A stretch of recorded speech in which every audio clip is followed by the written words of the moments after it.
everyone, a very good morning to all of you. Welcome back to Unfiltered Reveries. If you've come here, you've listened to my previous episodes, I'm so happy that you are back here wanting to listen to another one because it really means a lot to me that someone is listening. So today's episode is about a topic which I personally have been I think about it often in the context of men and in the context of women both, and I've had my own thoughts and opinions obviously about this particular topic, and it is about being vulnerable versus keeping it together. So let's get going.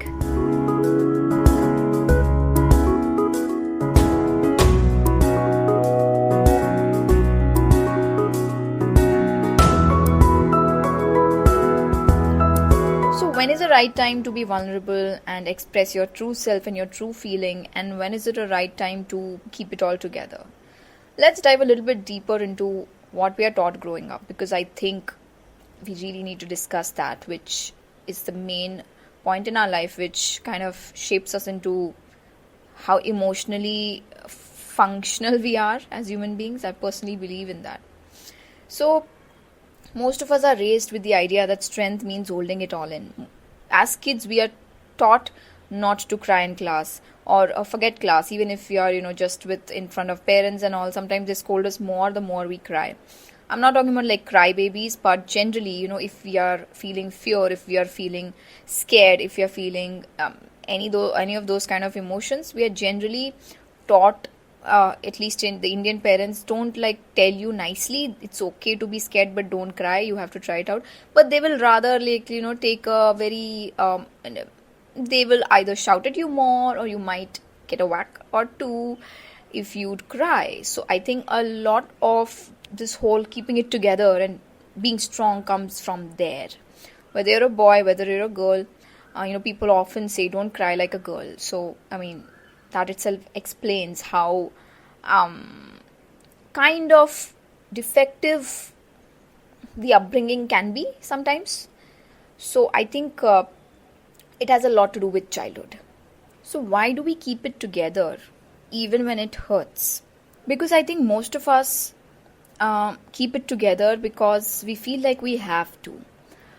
Breaking down is just seen as a sign of weakness, but that is what we feel people are feeling. We don't know what exactly the reaction is going to be once you start expressing your true self. Sometimes it's also about protecting your image, like people judging you, or sometimes it's about survival, that I don't have the time or the luxury right now to break down.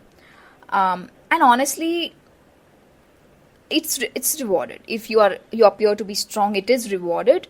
But I feel that it's better to be strong than be vulnerable if you want that reward. And at workplace, don't be vulnerable at workplace. Don't do that, because I have seen people who've tried to express something and things have just not turned out to be the way they didn't expect, but their vulnerability was taken as such a negative. It literally comes in their reviews, and it goes haywire. So, it's very important to keep it together in places where you need to keep it together. And obviously in a safe space, like in your safe bubble, it's okay to be vulnerable. And this whole keeping it together, also understand that, it's better to just act in front of people who are not even going to care whether you're acting or whether you're actually feeling something else. And usually workplace is a kind of place where, let's face it, nobody really cares how you're feeling.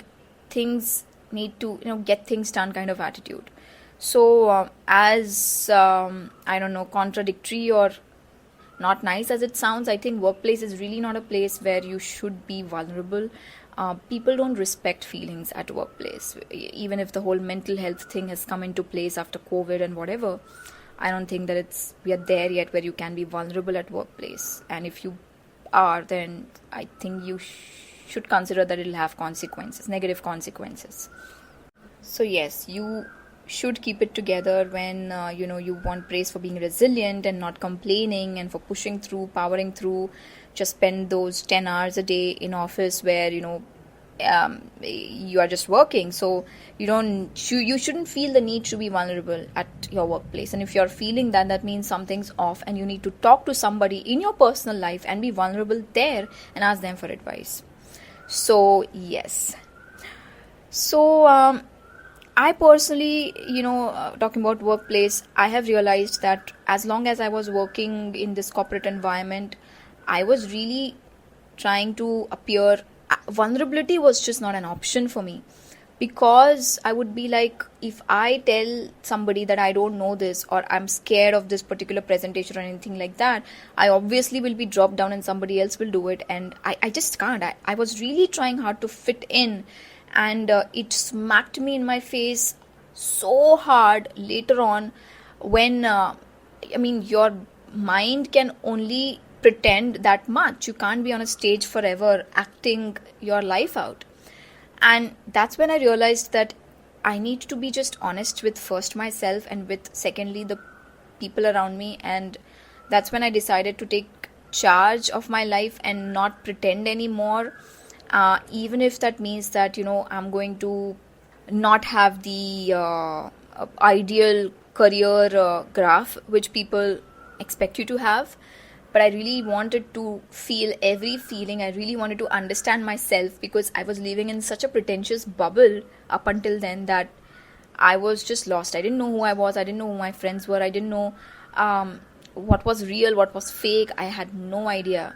So that's exactly from where I say that, don't be vulnerable at your workplace. And if you're feeling that you need to be, that means that take some time off, maybe, just figure it out in your personal life and then go back.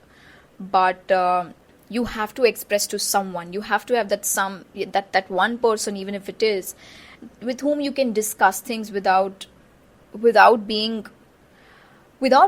having the fear of being judged, without having the fear of being anything. You just need to be able to express it to them, because trust me, if you're trying to hold it all together and appear strong in every aspect of your life, you're gonna explode, and it's gonna be bad. Now, even in your personal life, I'm not saying that being vulnerable is always going to give you a solution, or it's always going to meet with a positive reaction from the other side. It really it may not, but it's just that it's a risk that you're taking. And when you do find people who can hold that space to listen to you, to your vulnerability, and try to understand you, it changes everything. It really does change everything. Life becomes so much simpler. So I'm not saying just go around expressing your feelings, and the first time, the second time, the third time itself you're gonna feel amazing about it. You're gonna be like, wow, I feel lighter, I feel so much better. It's not gonna happen. Most probably the first few times, you won't know who is it that is the correct person that you can open up to, or just discuss anything, any aspect of your life, and get, just real deep with. You may not know, and the first few times it may be met with silence, it may be met with, "Arey, nothing, yeah, it's fine," or it may be met with a reaction which you didn't expect. But that doesn't mean that you cannot try it again. You should try it again, because it can create a real connection. Forget about the person that you're sharing with, but being vulnerable creates the strongest connection with yourself, and you become so much self-aware.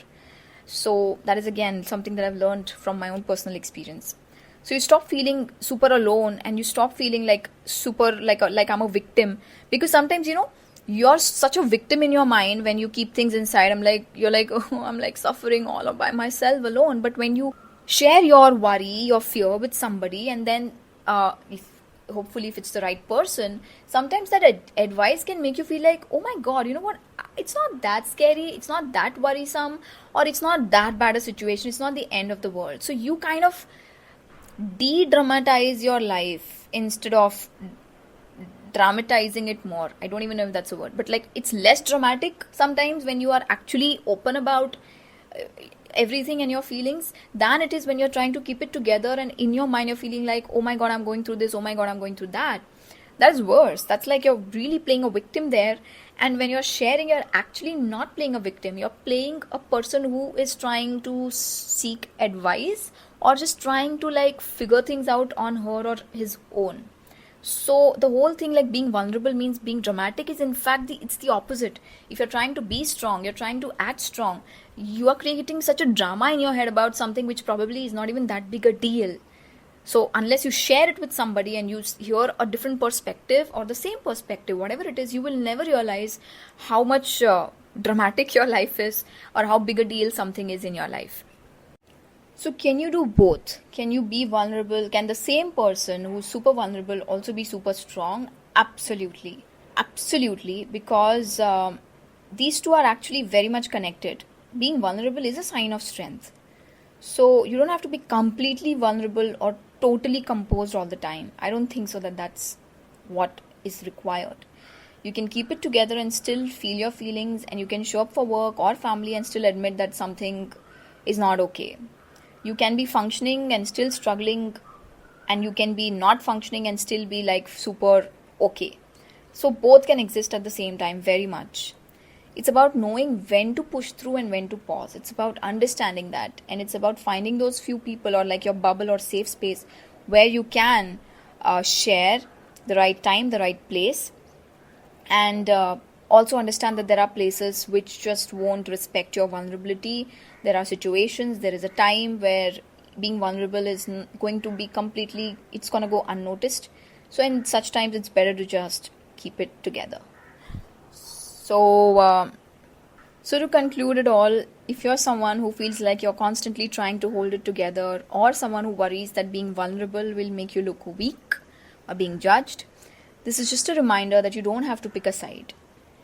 You're allowed to have days when you cry in the shower, or in the, cry yourself to sleep, and then give a presentation like nothing happened. It's completely fine, and it's completely normal. You're allowed to say that I'm tired. You're allowed to say that I'm scared. You're allowed to say that I don't like it, I don't want it, etc.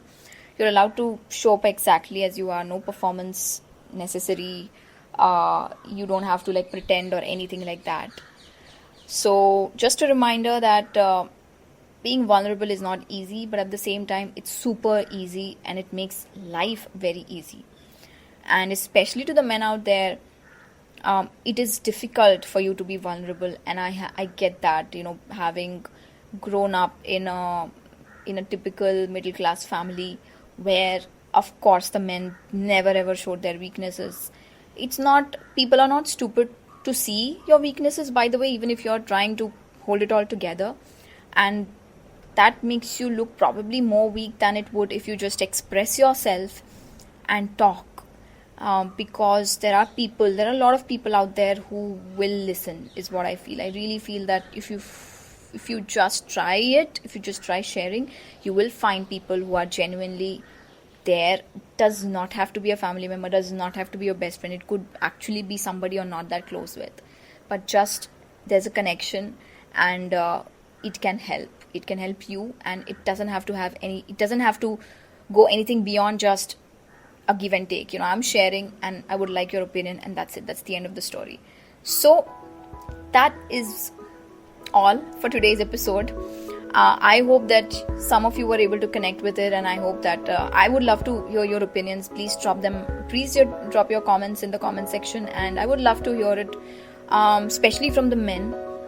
And yes, this was Unfiltered Reveries for this week, and we will be back next week again on Wednesday 9:30 a.m. with another exciting episode. And up until then, take care of yourselves, and I will see you next Wednesday. Bye bye.